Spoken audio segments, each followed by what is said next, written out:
Bismillahirrahmanirrahim. Alhamdulillahi rabbil alamin, wassalatu wassalamu ala rasulillah wa ala alihi wa sahbihi wa man tabi'ahum bi ihsanin ila yaumid din, wa ba'd. Fa alhamdulillah, kita masih bisa melanjutkan majalis al-ilm asy-syar'i dan melanjutkan kajian kitab kita,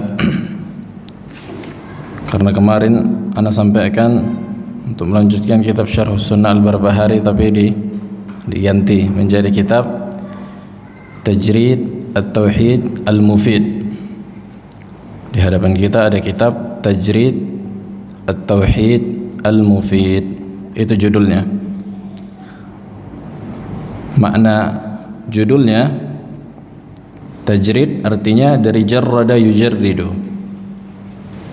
Jarrada yujarridu tajridan, maknanya memurnikan, membersihkan tauhid dengan cara yang bermanfaat, yakni al-mufid. Caranya maksudnya yang bermanfaat, yang sesuai dengan apa yang Allah dan Rasulnya inginkan. Nah, itu dari sisi judul kitab ini. Kenapa kita pilih kitab ini? Ada sebabnya. Yang pertama, karena penulisnya dari kalangan mazhab Syafi'iyah, dari kalangan mazhab Syafi'iyah. Akan datang nanti biografi penulisnya. Itu dari sisi kitabnya. Kalau kita pilih kitab ini, kenapa? Karena dari mazhab Syafi'i, menunjukkan bahwa yang bermazhab Syafi'i harusnya mengikuti akidah ulama-ulama Syafi'i juga, yang menunjukkan bahwa apa yang akan disampaikan penulis nanti dari masalah tauhid ini bukan akidahnya Wahabi, bukan akidahnya Wahabi, bukan akidah Ibnu Taimiyah, atau bukan akidah siapapun, tapi ini akidahnya Nabi dan para sahabat, dan terus disampaikan para ulama supaya mengangkat tuduhan akidah Wahabi. Nanti melarang ziarah kubur Wahabi, yang ditembak Wahabi lagi. Padahal ulama-ulama Syafi'iyah sendiri, yang dimana kebanyakan manusia di masyarakat Indonesia mengaku mazhab Syafi'i. Nah, yang kedua, kitab ini tipis dia. Kitab tipis, membahas tentang tauhid yang tiga, uluhiyah, rububiyah, dan al-asma' wa sifat. Nah, apakah ada intiqad atau komentar dari muallif? Naam. Maksudnya dari kitab ini, penulisnya banyak menukilkan dari Ibnu Taimiyah dan Ibnu Al-Qayyim rahimahullah. Beliau banyak menukilkan dari kitab-kitab Ibnu Al-Qayyim dan Ibnu Taimiyah. Walam ya'zu. Makna walam ya'zu, beliau tidak sebutkan ini ucapan Ibnu Taimiyah dan ini ucapan Ibnu Al-Qayyim. Tidak disandarkannya kepada siapa yang mengucapkannya. Apa alasannya? Yang pertama, bisa jadi karena di zaman itu kitab-kitab Ibnu Taimiyah dan Ibnu Al-Qayyim tidak disukai manusia. Tidak disukai manusia, karena beliau nanti akan kita sebutkan biografinya, beliau tinggal di Mesir. Nah, sebagaimana yang dilakukan Ibn Abil Izz Al-Hanafi dalam mensyarah akidah Tahawiyah. Beliau paling banyak menukilkan kalam Ibnu Taimiyah dan Ibnu Qayyim, tapi beliau tidak sebutkan ini qala Ibnu Qayyim atau qala Ibnu Taimiyah. Dalam rangka apa? Bisa jadi supaya lebih diterima masyarakat. Bahkan sebagian ulama ada istilahnya tadlis, mengucapkan supaya yang enggak sering didengar masyarakat. Misalnya kayak Syekh Muhammad bin Abdul Wahab. Udah, jangan katakan Syekh Muhammad bin Abdul Wahab, jangan katakan Abdul Wahab, katakan Syekh Muhammad At-Tamimi. Syekh Muhammad At-Tamimi. Karena orang-orang menyangka itu bukan dia, karena orang udah langsung mendengar kata Abdul Wahab, oh Wahabi, langsung tutup telinga kan gitu, nggak mau dengar lagi. Nah, dan ini dibolehkan sebagaimana yang dilakukan Al-Allamah Taqiyuddin di Maghrib, dan banyak orang mendapatkan hidayah setelah itu. Bahkan sebagian ada disebutkan juga seorang ulama mengajar, dia nggak tahu siapa Muhammad bin Abdul Wahab, nggak tahu dia.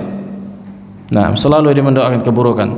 Kemudian dia mengajarkan kitab yang bagus, tapi covernya itu ditutup gitu, jangan dikasih tahu siapa penulisnya. Begitu diajar, oh kitab ini bagus karena kitab ini katanya nggak keluar dari Al-Quran dan Sunnah dan asar dari salaf.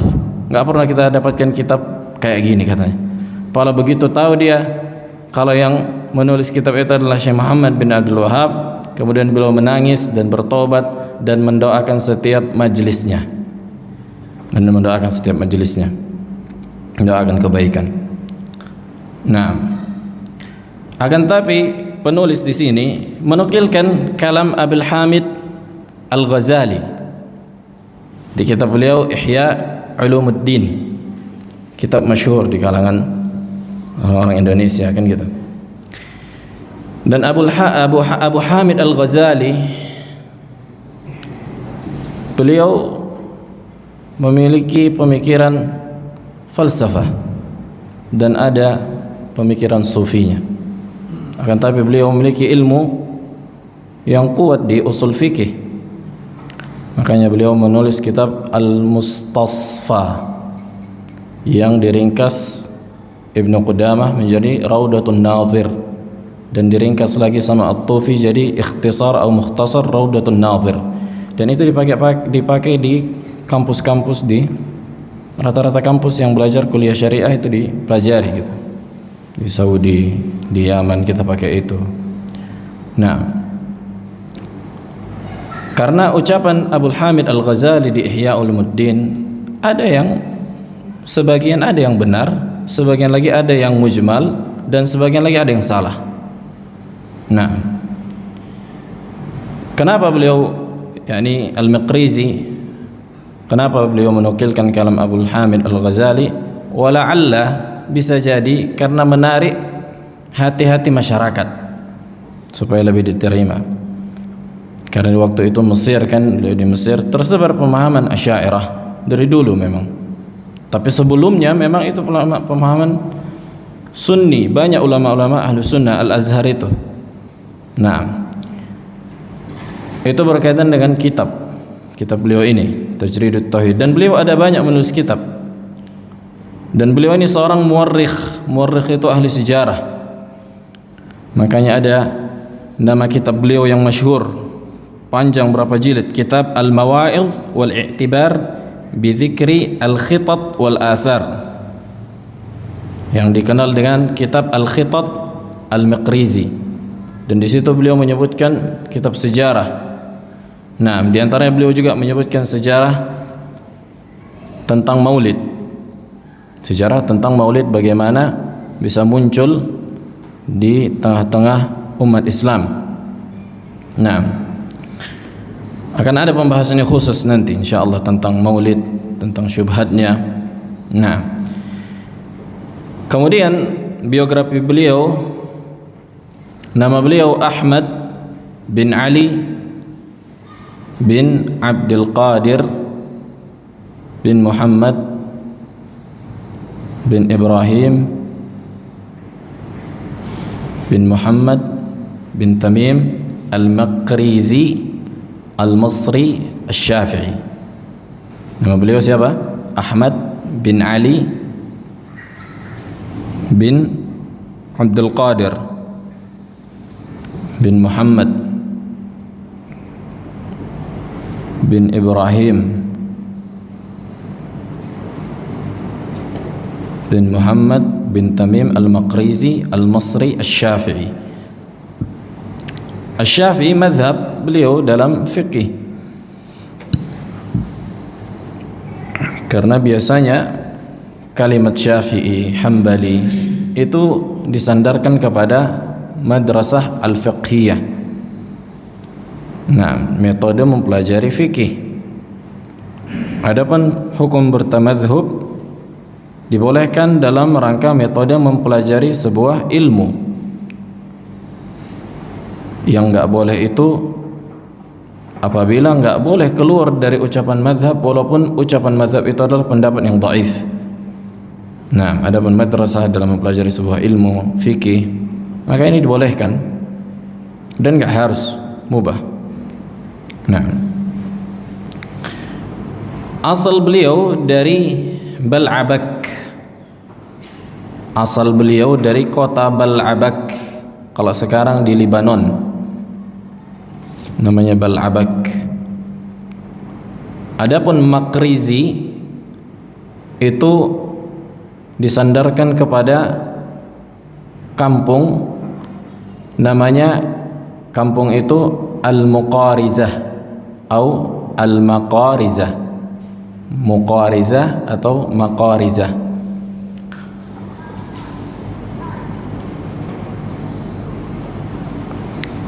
Nah, Muqarizah atau Maqarizah, makanya disandarkan Al-Maqrizi atau Al-Maqrizi atau Al-Muqrizi. Adapun Masri karena beliau tinggal di Mesir. Nah, beliau tinggal di Mesir.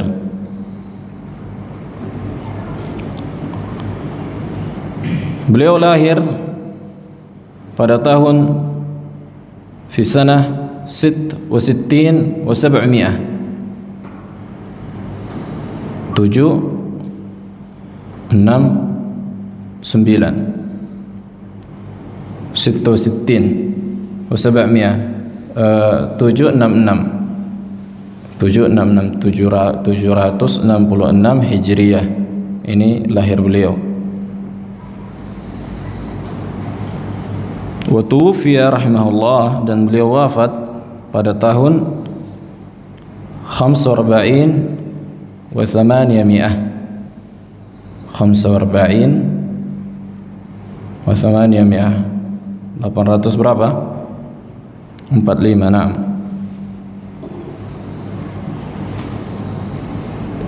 lahirnya 766, wafatnya 845. Berkata Al-Hafidh Ibnu Hajar rahimahullah tentang beliau. Al-Hafidh Ibnu Hajar ma'ruf di antara ulama Syafi'iyah juga yang mensyarah kitab Sahih Bukhari, Fathul Bari. Kata beliau, nasya'a nash'atan hasanah. Beliau tumbuh ayal Maqrizi dengan kehidupan atau pendidikan yang bagus. Wa hafidha kitaban fi madhhab Abi Hanifah taba'an li jaddihi, yang dimana beliau di awal belajar itu menghafal kitab mazhab Abu Hanifah karena mengikuti kakeknya, li ummihi, ini kakek dari ibunya, maksudnya ayah dari ibunya, kakeknya dari maksudnya dari ibu. Syamsuddin Ibn Sa'igh Al-Adib Al-Masyhur, ulama juga. Makanya subhanallah, keluarga itu memberikan efek kepada keturunannya. Nah, sebagaimana Ibnu Taimiyah, rata-rata kakek mereka dan ayahnya ulama. Kemudian kata Al-Hafidh Ibnu Hajar, "Tsumma lamma tara'ra'a wa jawaza al-20", ketika beliau tumbuh sampai pada umur 20 tahun, wa mata abuhu sana 86 tahawwala Syafi'iyyan. Nah, ketika ayahnya meninggal, nah kemudian dia belajar dan beralih mazhab kepada mazhab Syafi'i. Dan banyak para ulama yang demikian. Yang sebelumnya Hambali, kemudian Maliki atau Maliki kepada Hambali, Syafi'i kepada Maliki ila akhir, sesuai dengan apa yang paling mudah dan lebih kuat yang mereka lihat. Nah, dan berkata Ibnu Hajar rahimahullah, wa kana imaman bari'an mufannanan mutqinan dhabitan dayyinan khayran muhibban li ahli sunnah yamilu ila al-hadith wal amal bihi hatta nusiba ila al-zahir. Dan beliau uniknya itu imam yang berilmu, mutkin, matang keilmuannya, kuat keilmuannya, dan orang yang beragama dan mencintai ahlu sunnah. Bahkan dalam mazhab fikih beliau, walaupun beliau menasabkan diri kepada Syafi'iyah, tapi hampir kayak ahlu zahir, artinya sangat berpegang teguh dengan hadis. Nah, sangat berpegang teguh dengan hadis. Dan berkata Asy-Syaukani tentang Al-Maqrizi, wa kana mutabahhiran fi at-tarikh ala ikhtilafi anwa'ihi wa mu'allafatihi tashhad lahu bidzalik. Dan Al-Maqrizi rahimahullah lautan dalam ilmu sejarah. Nah, melihat dari banyaknya perselisihan, maksudnya beragam macam bentuk ilmu sejarah, beliau lautan di bidang itu gitu. Dan tulisan-tulisan beliau menjadi saksi atas keilmuannya. Nah, dan akidah beliau akidah Ahlus Sunnah sebagaimana kita sebutkan.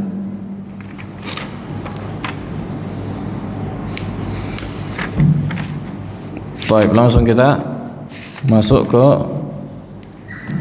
muqaddimah. Ada yang kitab ya?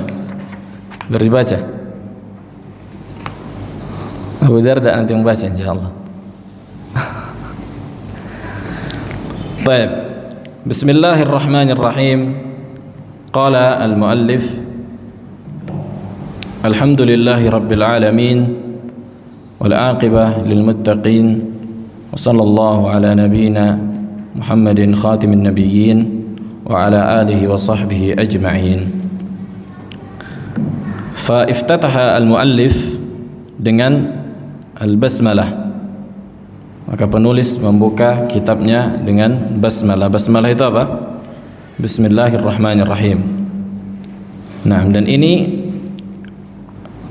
kebiasaan para ulama. Kebiasaan para ulama dan bertabarruk dengan nama Allah Subhanahu wa taala dan perkara yang ma'ruf.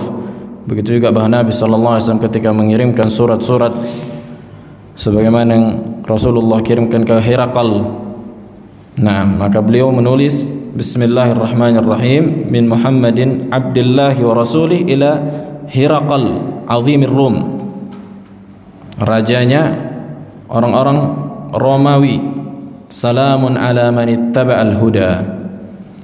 Al-hadis. Dan ini juga bahwa ketika menulis surat atau mengirim pesan, yang disunnahkan adalah dengan mengucapkan salamun. Hadil faedah dzakara Ibnu Al-Qayyim Ibnu Taimiyah. Salamun alaikum. Boleh assalam, tapi kalau berjumpa langsung assalamu alaikum. Nah, bitarif, maksud dengan ma'rifah assalamu alaikum. Tapi kalau tulisan salamun alaikum. Hampir seluruh surat yang Nabi kirim kepada orang-orang besar itu selalu dimulai dengan salamun, salamun, salamun. Nah, hadil faedah. Adapun alhamd, ta'rif alhamd, udah kita bahas di kitab-kitab sebelumnya seperti tafsir al-Fatihah. La nurid al-i'adah. Jadi insyaallah enggak perlu kita ulang. Nah, kemudian kata beliau amma ba'd. Dan amma ba'du didatangkan dalam rangka fasil, membedakan antara muqaddimah dan apa yang ingin diucapkan. Dan selalu setelah amma ba'du daiman atau qurina biharfi fa, dengan huruf fa setelahnya. Amma ba'du falhamdulillah fahadha ila akhirih. Nah, kata beliau fahadha kitabun, maka ini adalah sebuah kitab jammul fawaid badi'ul faraid yantafi'u bihi man arada Allah wad dar al akhirah. Sebuah kitab yang mengumpulkan faedah-faedah yang badi'ul faraid, artinya yang bisa jadi jarang ditemui, yang semoga bermanfaat bagi orang yang menginginkan Allah dan hari akhirat. Samaituhu kitab tajrid at-tauhid al-mufid. Aku namakan kitab ini tajrid at-tauhid al-mufid, artinya memurnikan tauhid. Nah, wallaha as'al al-aun 'ala al-amali bihi bimanhi, dan aku memohon kepada Allah pertolongan dan untuk bisa beramal dengan karunia-Nya.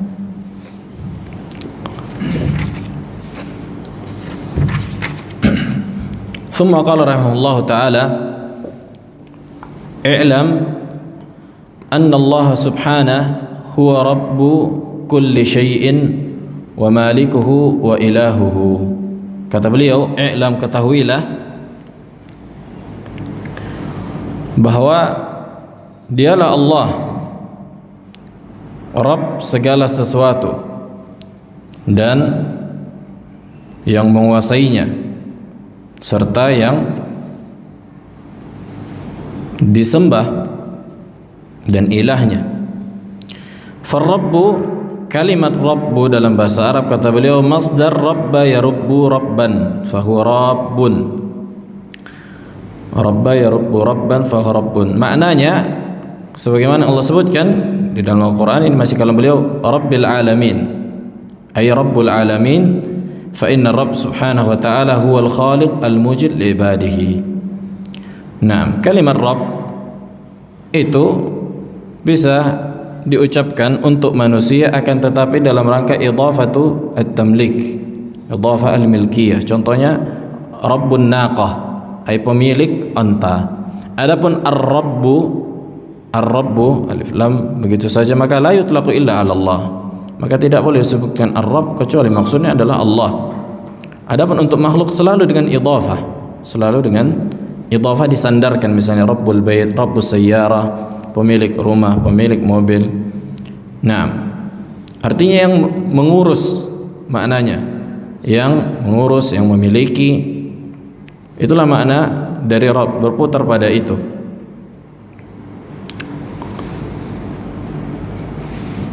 Makanya di antara makna juga diambil kata Rabb, yaitu tarbiyah, kan itu. Rabba yarubbu tarbiyah, artinya mengurus atau memiliki dan seterusnya. Karena dialah Allah subhanahu wa ta'ala pencipta dan yang menciptakan seluruh hambanya. Al-qa'imu bitarbiyatihim wa islahihim, yang dimana Allah lah yang mengurus seluruh makhluk dan memperbaiki hidup mereka. Al-mutakaffilu bi salahihim min khalqin wa rizqin wa razqin wa afiyatin wa islahi dinin wa dunya. Dan dialah Allah yang bertanggung jawab atas para hambanya dalam masalah rezeki, dalam menciptakan mereka dan memberikan mereka kesehatan dan memperbaiki agama dan dunia mereka. Inilah makna Ar-Rabb. Jadi beliau memulai dengan tauhid ar-rububiyah. Beliau memulai dengan tauhid ar-rububiyah. Thumma qala al-muallif rahimahullah wal ilahiyah. Tuh, beliau juga membagi tauhid itu menjadi 3, rububiyah, uluhiyah, dan asma' sifat. Dan pembagian ini bukan hanya dilakukan oleh Syekh Muhammad bin Abdul Wahhab atau Ibnu Taimiyah. Nah, qala wal ilahiyah atau uluhiyah sama ilahiyah sama. Kaunul abdi yattakhidunahu subhana mahbuban ma'luha, yakni di mana keadaan hamba menjadikan Rabbnya yattakhidunahu mahbuban ma'luha. Ma'irab mahbuban ma'luha, apa i'rab mahbuban ma'luha? Qala kaunul abdi yattakhidunahu subhana mahbuban ma'luha. Adapun yattakhidunahu ila akhirih, ini dikatakan khabar ala sabil jumlah, kan gitu, dari kaun. Tapi mahbuban ma'luha ma'irabuhu, apa i'rabnya? Abu Darda. Yang pertama tadi yattakhidunahu, kan itu subhana ay Allah, mahbuban ma'luha. Ittakhadha yattakhidhu menjadikan yansib maf'ulain, kan gitu, ada 2 maf'ul. Yattakhidunahu maf'ul awal, mahbuban ma'luha maf'ul tsani. maf'ul tsani. Artinya mereka menjadikan Allah sebagai yang dicintai dan diibadahi. Wa yufridunahu bil hubbi wal khauf wal raja wal ikhbat wat taubah wan nadhr wat ta'ah wat talab wat tawakkul wa nahwi hadhihi al asya'.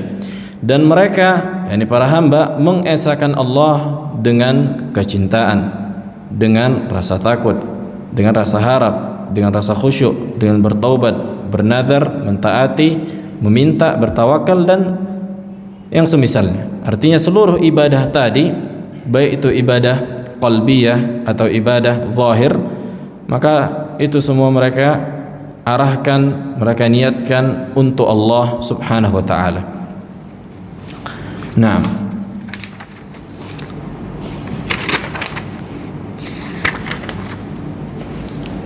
Qala al-muallif rahimahullah, fa inna at-tauhid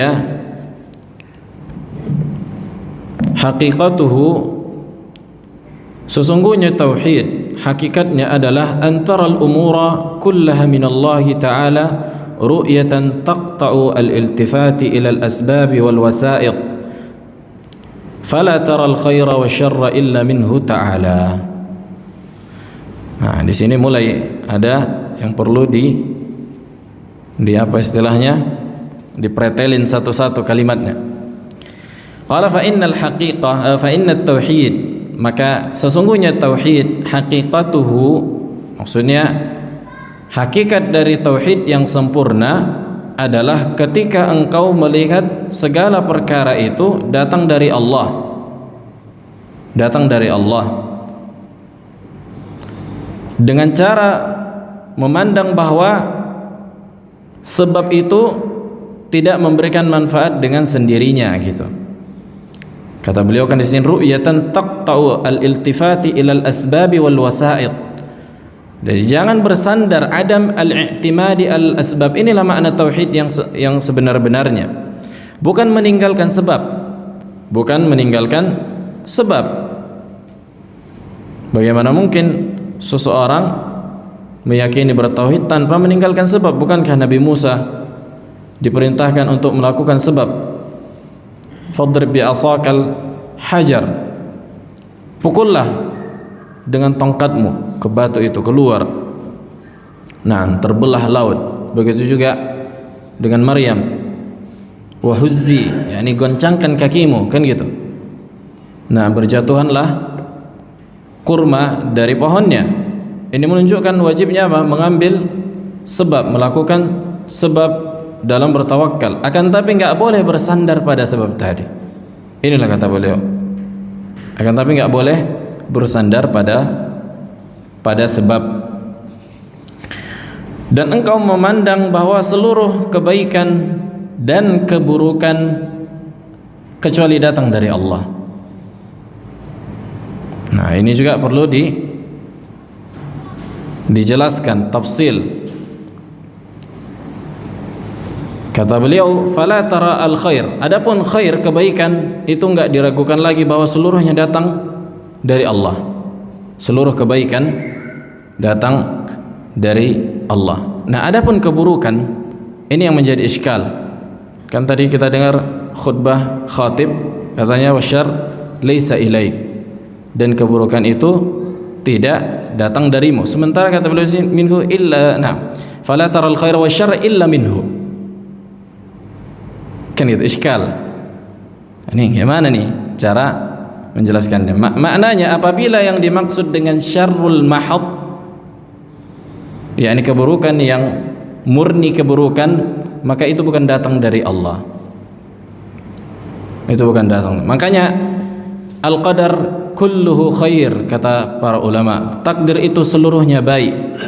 Baik apabila dilihat dari hakikatnya. Karena baik dan buruk itu adalah perkara yang relatif. Kebaikan dan keburukan adalah perkara yang amrun nisbi, perkara relatif. Karena bisa jadi baik yang kita lihat itu hakikatnya enggak baik untuk kita. Bisa jadi yang kita lihat buruk itu bukan buruk bagi kita. Wa asa an takrahu syai'an wa huwa khairul lakum, kan gitu. Wa asa an tuhibbu syai'an wa huwa syarrul lakum. Wallahu ya'lamu wa antum la ta'lamun. Nah, contohnya misaluhu, ketika seseorang mencuri, ini sering disebutkan para ulama di kitab-kitab akidah.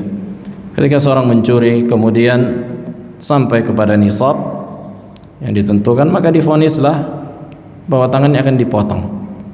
Kan gitu. Kalau ketahuan sama hakim, sultan. Nah, ketika diputuskan, ditentukan kalau tangannya akan dipotong, maka bagi dia ini kebaikan apa keburukan? Bagi pandangan dia, kacamata dia, tangan hilang, gimana Bang Irwan? Keburukan apa kebaikan? Keburukan, kan gitu.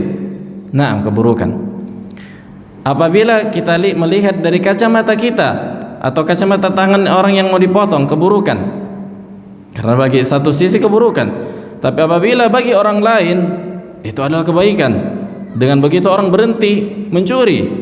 Makanya Allah katakan walakum fil qisasil hayah ya ulil albab. Pada qisas itu ada kehidupan.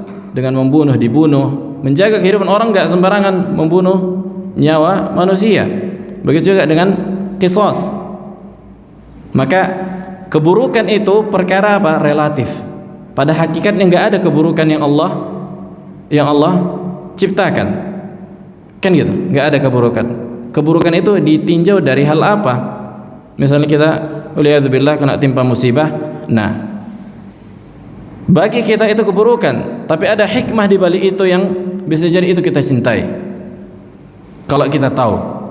Makanya ada istilah walaupun dikritik para ulama, lau kushifa al-qadar la radiya bima madha atau bima hasal atau bima waqa. Sekiranya dibuka pintu takdir, maka orang akan ridha terhadap apa yang terjadi atasnya. Karena dia nggak tahu, kan masalahnya kita nggak tahu kejadian ini ada efek baiknya bagi kita. Contohnya begitu juga, misalnya orang ditakdirkan miskin, dia nggak tahu sekiranya Allah bukakan pintu-pintu rezeki, dia kaya sehingga dia melampaui batas dan bisa jadi murtad, waliyadzubillah. Bisa jadi murtad, dia nggak tahu. Nah, dia akan ridha dengan perkara itu. Inilah maksudnya. Adapun apabila syarr, yang keburukan yang hakikatnya, maka enggak boleh disandarkan kepada Allah Subhanahu wa taala, karena hakikatnya tidak ada keburukan yang murni keburukan. Tidak ada hakikatnya yang murni keburukan. Naam, itulah maknanya wasyarru ilaik, ay laysa min af'alillah wa laysa min sifatillah. Bukan di antara perbuatan Allah dan bukan di antara sifat Allah. Akan tapi disandarkan keburukan ini di antara ciptaan Allah. Fanusiba asyarru ilallah nisbatan khalqiyatan ijadiyah, dan disandarkan kepada Allah keburukan adalah Allah lah yang menciptakannya, bukan dinisbahkan kepada perbuatannya. Dan ini berbeda antara berbuat dengan menciptakan. Maksudnya, makanya hakikatnya yang menciptakan kan gitu, keburukan itu datang kan dari makhluknya, yang Allah ciptakan makhluknya itu, sama seperti iblis. Nah, baik. Kemudian, dan ini di antara kalam Abu Hamid Al-Ghazali, qala wa hadzal maqam yuthmiru at-tawakkul. Nah, kalau orang sudah sampai kepadanya tingkat ini, memahami bahwa enggak boleh bersandar dengan sebab, dan apa yang terjadi itu datang dari Allah, maka akan melahirkan rasa bertawakal kepada Allah. Wa tark syakayatil khalq, dan meninggalkan mengadu kepada makhluk. Dan enggak pernah dia mengadu kepada makhluk. Kalau dia tahu hakikat tawakal kepada Allah, yang pertama kali dia mengadu kepada Allah. Naam. Wa tark laumihim, dan meninggalkan celaan kepada makhluk. Kan gitu kan? Kalau orang ridho kepada takdir, enggak perlu dia mencaci orang, enggak perlu misalnya ada anaknya memecahkan botol atau memecahkan gelas, ada orang mungkin dimaki-makinya, ini udah takdir ya akhi. Nah, qaddarallahu ma syafa'al, bukan berarti enggak boleh dinasihati kalau dia ini kan, tapi kalau celaan itu takdir. Nah, waridha anillah, dan ridha kepada keputusan Allah, wat taslim li hukmihi, dan menyerahkan diri atas apa yang Allah tentukan. Nah, kemudian beliau melanjutkan, wa idza arafta dzalik, kalau engkau mengetahui perkara itu, fa'lam anna ar-rububiyyata minhu ta'ala li'ibadihi, ketahuilah bahwa hakikat rububiyahnya Allah itu bagi para hambanya. Kata beliau, wa ta'alluh min ibadihi lahu subhana, dan para hambanya yang wajib bagi mereka untuk mengibadahinya. Makanya kan tauhid rububiyah, ketika kita yakini bahwa Allah lah yang menghidupkan, mematikan, memberikan manfaat dan mudarat, konsekuensinya kita mengibadahi Allah semata. Tauhid rububiyah yastalzim tauhid al-uluhiyah, memberikan konsekuensi harusnya seseorang mentauhidkan Allah dalam perkara ibadah. Kama anna ar-rahmata hiya al-waslah bainahum wa bainahu azza wa jalla, sebagaimana rahmat Allah itulah penghubung antara hambanya dan Rabb mereka. Nah, kemudian beliau menyebutkan, dan ini ucapan yang wajib dituliskan dengan tinta emas. Qala wa'lam anna anfasal a'mali wa ajallaha qadran tauhidullah ta'ala. Ketahuilah bahwa amalan yang paling mulia dan yang paling agung dan yang paling tinggi kedudukannya adalah mentauhidkan Allah. Mentauhidkan Allah. Tidaklah beliau mengucapkan ucapan ini kecuali beliau mengetahui hakikat tauhid.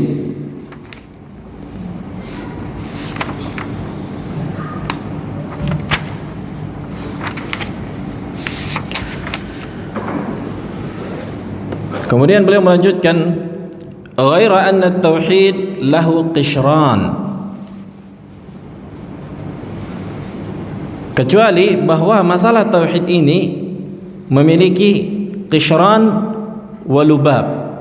Beliau membaginya, dan ini beliau ambil dari ucapan Abi Hamid Al-Ghazali di Ihya. Kata beliau, tauhid itu ada qishran, ada qishr. Apa makna qishr? Kulit. Dua kulit dan daging, satu inti gitu. Maksudnya dua kulit ini akan beliau jelaskan, ini orang awam biasanya gitu, dan intinya itu. Dan ucapan kalimat qishran dikritik para ulama. Kenapa? Karena walaupun dikatakan, nanti akan kita jelaskan masalah la ilaha illallah, ini dikatakan qishr yang pertama, ini nggak boleh dikatakan qishr karena dalam bahasa Arab al-qishrah itu diungkapkan dalam rangka sesuatu yang enggak berharga. Itu dalam bahasa Arab. Ini hadza fulan qishrah, ghutha qishrah dalam bahasa Arab kayak buih, kulit, itu sesuatu yang enggak berharga. Biasanya orang-orang Arab mengucapkan demikian gitu. Nah, ini dikritik para ulama, enggak boleh, sebenarnya seharusnya kurang tepat mengungkapkannya dengan qishran. Nah, ungkapan yang lain yang lebih mulia gitu, karena walaupun mengucapkan la ilaha illallah, karena ini syarat seseorang nggak mungkin bisa beriman kecuali dengan mengucapkan la ilaha illallah kalau dia mampu. Kemudian kata beliau, al-awwal an taqula bilisanika la ilaha illallah. Ini qishr yang pertama, kulit yang pertama, kata beliau, ai sebatas yakni mengucapkan la ilaha illallah gitu, ucapan dalam lisan, dengan lisan. Wa yusamma hadzal qaul tauhidan, dan dikatakan ucapan ini juga tauhid gitu. Wa huwa munaqid at-tatslits alladhi ta'taqiduhu an-nasara, dan ini menyelisihi keyakinan trinitas yang diyakini orang-orang Nasrani. Nah, akidah trinitas yang dimana mereka meyakini Ruhul Qudus, Allah atau Maryam, sampai mereka khilaf sekitar lebih dari 40 aqwal, 40 ucapan tentang siapa itu yang tiga. Nah, Nasrani sendiri apa? Khilaf tentang keyakinan mereka, karena memang nggak ada datang dari langit keyakinan yang tiga itu, yang dibuat-buat bolis namanya.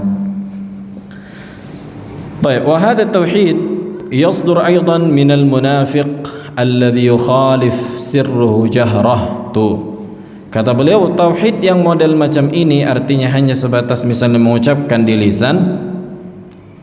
Ini juga dilakukan orang-orang munafik. Kalau cuma ngomong la ilaha illallah saja, munafik juga paling kenceng ngucapin itu kan gitu. Islam KTP lah, atau la ilaha illallahnya di KTP, yang dimana hati mereka menyelisihi zahirnya. Nah, batin mereka menyelisihi zahirnya. Ini yang pertama, ini yang qishr yang pertama. Ini ucapan la ilaha illallah. Kan banyak kan orang berzikir la ilaha illallah, la ilaha illallah, tapi ditanya apa syurut la ilaha illallah, apa makna la ilaha illallah, Allahu alam, tidak tahu. Apalah gunanya itu kalau dia tidak tahu maknanya. Taib. Wal qishr tsani, dan kulit yang kedua, alla yakun fi al-qalb mukhalifatan wala inkar li mafhum hadzal qaul. Maka kulit yang kedua, enggak boleh ada di dalam hati seseorang, tidak boleh ada di dalam hati seseorang penyelisihan atau pengingkaran terhadap makna la ilaha illallah. Jadi harus dengan sesuai dengan apa? Hati. Tuh. Yang pertama tadi dengan mengucapkan udah cukup? Enggak cukup. Harus memahami maknanya.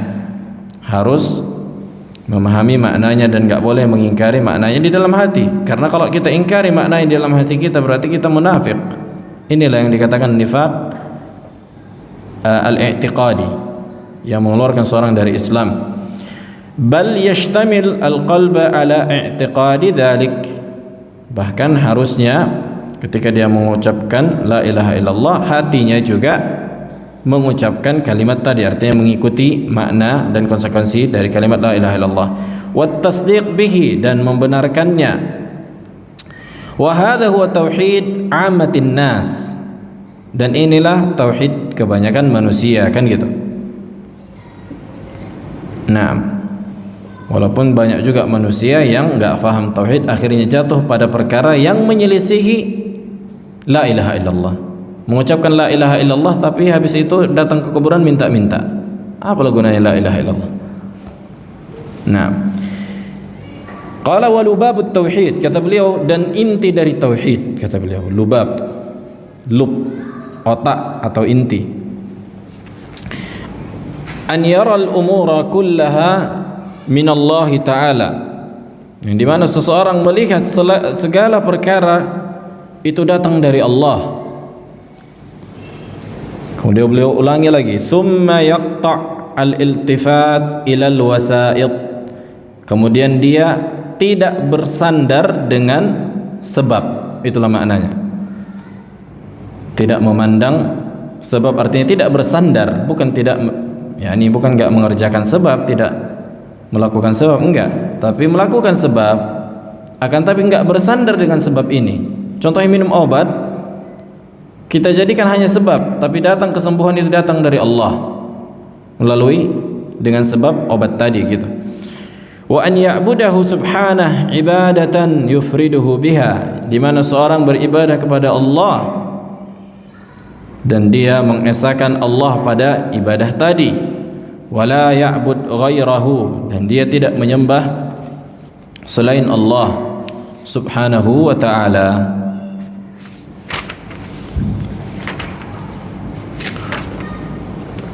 ثم قال المؤلف رحمه الله ويخرجها عن هذا التوحيد اتباع الهوى, dan sesuatu yang bisa mengeluarkan seseorang dari tauhid adalah mengikuti hawa nafsu. Faqauluhu yukhriju an hadha at-tauhid, mengeluarkan tauhid ini butuh dirinci. Dan mengikuti hawa nafsu itu ada banyak tingkatannya, tidak satu kesatuan. Ada yang sampai pada tingkat kekufuran, ada yang sampai tidak tingkat kekufuran, sesuai dengan kadar pengikutan seseorang kepada hawa nafsunya, kan gitu. Dan mayoritas syahwat itu datang dari hawa nafsu. Nah, apabila yang dimaksud dengan maksiat, maka jelas tidak mengeluarkan seorang dari tauhid, akan tapi mengeluarkan dari kesempurnaan tauhid. mengeluarkan dari kesempurnaan tauhid, tidak mengeluarkan dari asal tauhid, kecuali bentuk mengikuti hawa nafsu tadi memang amalan yang mengeluarkan seorang dari keislaman, kan gitu. Fakullu man ittaba'a hawahu faqad ittakhadha hawahu ma'budah. Maka siapa saja yang menjadikan hawanya sebagai siapa saja yang mengikuti hawa nafsunya, maka hakikatnya dia mengibadahi hawa nafsunya. Sebagaimana kita sebutkan tadi, penjelasannya demikian. Ada bentuk mengikuti hawa nafsu yang sampai menjadikan hawa nafsunya sebagai ilah yang mengeluarkan dia dari Islam, ada yang sampai tidak demikian. Sebagaimana Allah sebutkan, afara'aita man ittakhadha ilahahu hawa. Apakah engkau tidak melihat orang-orang yang menjadikan hawa nafsunya sebagai sembahannya? Karena hakikatnya orang-orang musyrikun di zaman Nabi SAW ketika didakwahi tauhid, mereka faham makna la ilaha illallah, akan tapi mereka mengikuti hawa nafsunya dan lebih condong kepada agama nenek moyang dan seterusnya. Naam, azan.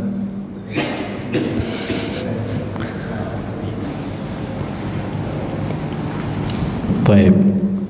ثم قال رحمه الله تعالى: وإذا تأملت عرفت أن عابد الصنم لم يعبده إنما عبد هواه.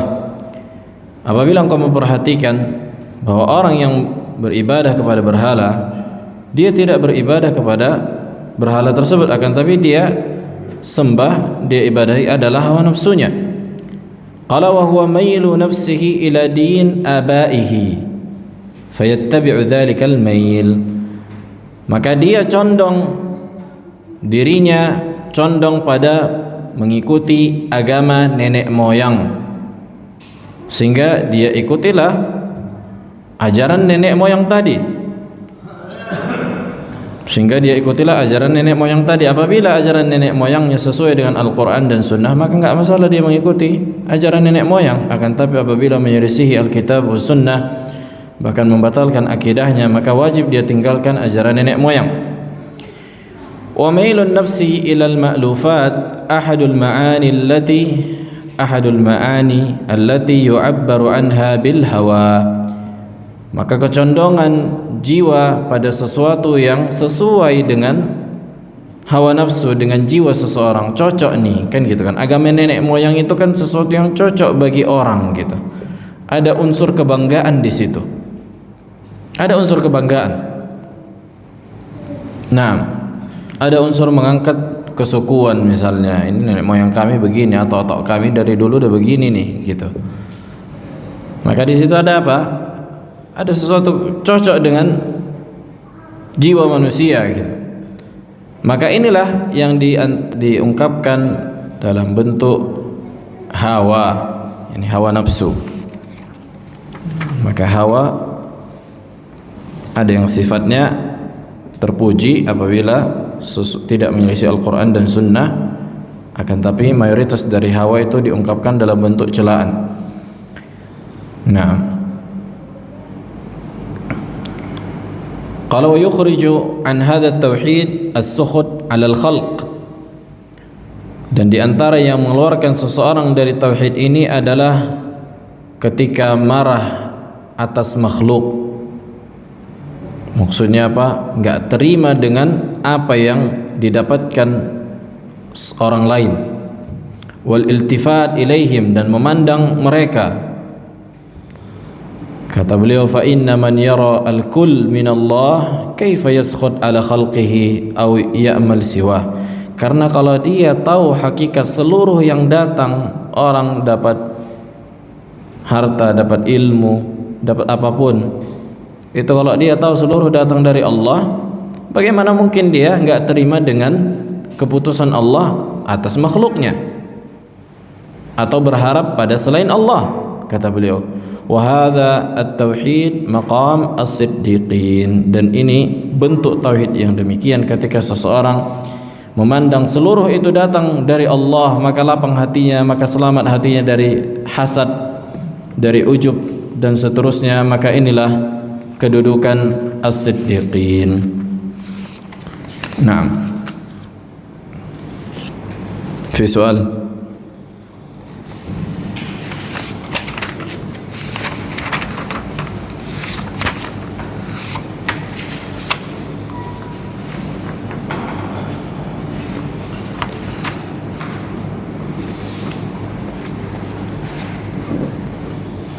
Insyaallah mungkin 2 pekan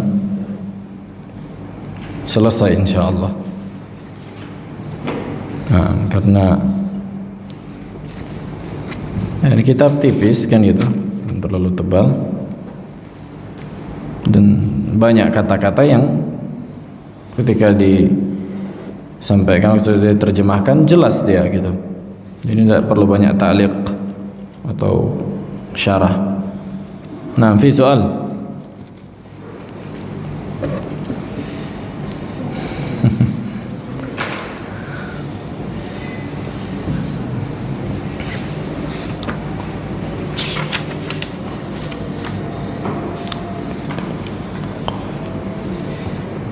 Siapa nama Al-Maqrizi?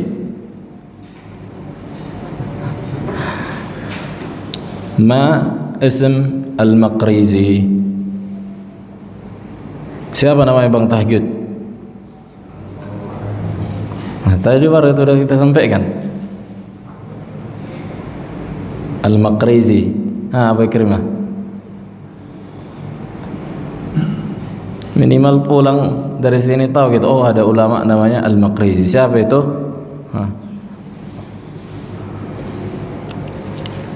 Karena memang itulah bentuk kemerosatan ilmu kita kan gitu. Kita nggak kenal dengan ulama-ulama Ahlus Sunnah yang banyak. Nah, Imran. Ism Al-Maqrizi. Siapa namanya? Ahsan, barakallahu fiik. Ahmad bin Ali bin Abdul Qadir. Allah yuzawijuk. Apa artinya Allah yuzawijuk? Apa akil?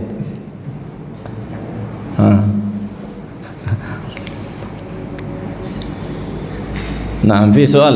Naam, tafadhal. Ketika disebutkan hawa nafsu, Ayo. maka ini disebutkan kepada Hawa pasangan Nabi Adam. Bagaimana itu?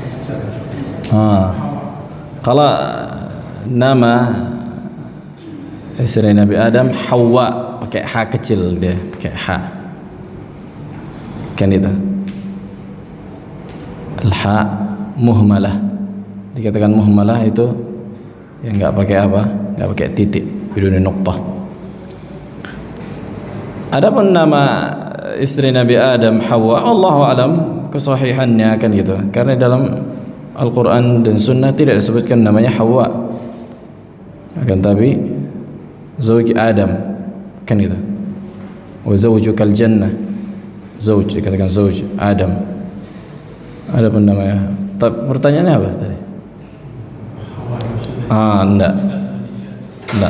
Dari lafaz saja udah beda. Yang satu H, yang satu H. Nah, beda. Kalau bahasa Indonesia iya, karena tidak ada huruf H sama H, nggak ada Ain sama Hamzah kan sama semua. Nah, dari mabaninya, mabnanya itu lafaz yang hurufnya itu saja udah beda. Makanya kata para ulama, ikhtilaful mabani yadullu ala ikhtilafil ma'ani. Perbedaan huruf menunjukkan perbedaan makna. Ilahuna walhamdulillah.